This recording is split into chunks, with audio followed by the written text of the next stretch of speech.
Isang maaraw na umagi, hindi mahanap ni Anna ang kanyang susi. Kailangan niya ang susi upang mabuksan ang pinto ng kanyang bahay. Nagsimula na si Anna na maghanap sa lahat ng dako. Tiningnan niya sa kanyang bulsa. Nasa bulsa ko ba ang susi? Naisip niya. Ngunit walang laman ang bulsa. Pagkatapos, naalala ni Anna na baka naiwan niya ang susi sa loob ng bahay.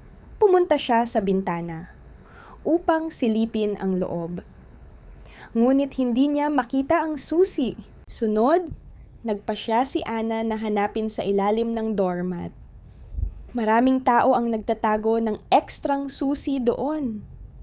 Itinaas niya ang doormat ngunit wala roon ang susi. Nagsimula ng malungkot si Anna.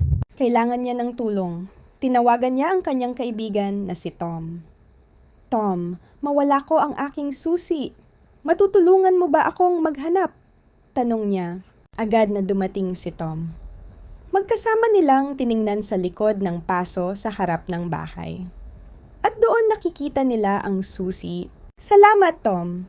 Tinulungan mo akong mahanap ang aking susi, masayang sabi si Anna. Ngayon, mabubuksan na niya ang pinto at makakapasok sa kanyang bahay.